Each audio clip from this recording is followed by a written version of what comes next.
Welcome, lords and ladies fan. We're back here on this Wednesday morning with the Chris Monfiletto Show. As always, joined by the head coach of the Lords football team, Chris Monfiletto. Coach, last week was an impressive yet not as satisfying game against OWU, a 20-13 loss. But despite that outcome, it seems that you've earned the respect of both the opponents and also the fans here in Gambier. Is it encouraging to you that you're both feared and heralded as a football team at the exact same time?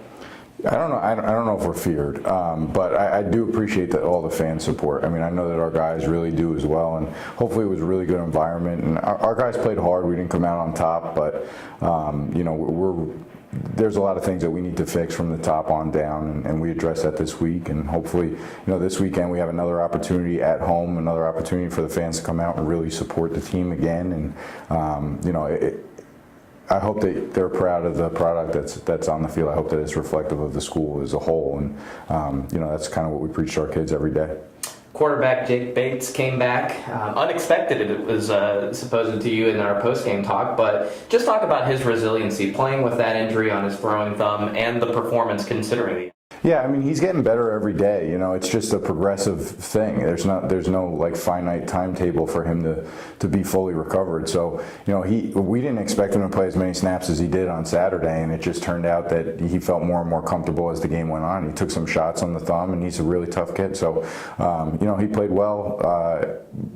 Despite the fact that he can't really control the ball, he has to control the ball on his palm a little bit more than we'd like him to. But that's kind of what he has to do to throw the football. So he did well considering all those things. Now the defense played out of its mind, especially given the field position that OWU started with much of the second half. Tell us what they did so well that kept everybody in the ball game on the Kenyon side. Well, we knew they were going to throw the ball deep on us, and we just wanted to, we wanted to try to make the quarterback as uncomfortable as possible because they had really good athletes that could stretch the field, and better athletes than we have in the secondary. So, we made some adjustments in the second half so that the ball had to come out a little bit quicker. They helped us with a couple of drops, and we were able to cover those guys downfield in the second half, and that was kind of the difference between the first and the second half.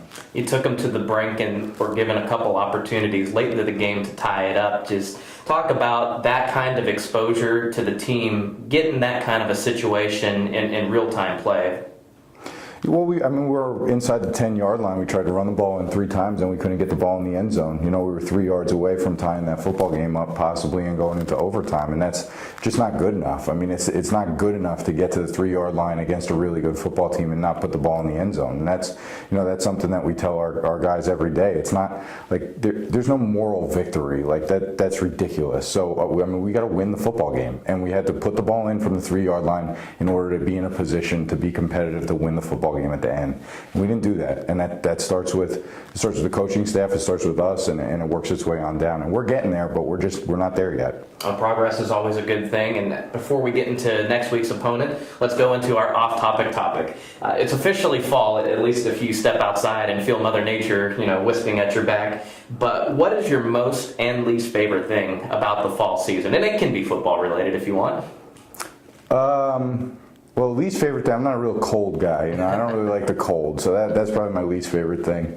My most favorite thing, I'm a huge New Girl fan, New Girl's back on, and I think, I liken myself to Nick and sometimes Schmidt, so that's a good flick and good show, and that's probably my favorite part of the fall right now. I have a feeling that I'm going to go have to check out that show now so that we have some talking points every week. Not bad. Show's not bad. Well, DePauw comes to town this upcoming weekend. It's another chance for the home fans to enjoy the football team here at 1 p.m. at McBride Field. Now, they're reeling off a humiliating loss at home against Witt last week.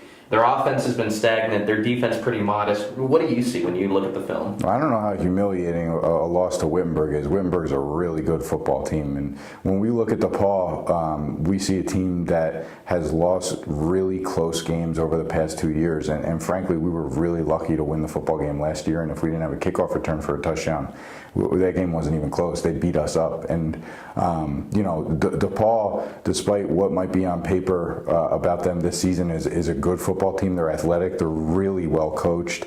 And they're tough and blue-collar physical kids. Like they have a great football team. So this week's loss to Wittenberg is not indicative of how good they are. I mean, they're a tough football team. Given that the Tigers have given up about 200 or more yards on the ground so far, and the strength of the Kenyon offense has been in sporadic fashion the ground game, will we see a healthy dose of Brandon January, Casey Baudouin, and the running back assault that you've constructed over the early part of this season? It depends if we progress offensively this week. You know, we rushed for less than 3 yards a carry last week. We gave up 7 sacks. You know, that's just not good enough. So, you know, every day we take a step forward in the right direction, and hopefully we can get those guys the running game going. But we'll see. We have to get a lot better than we are right now in order for that to happen. Well, progression is key. You've alluded to that over the course of the last couple of weeks. But when you look out into this Saturday, what is going to be the keys to victory?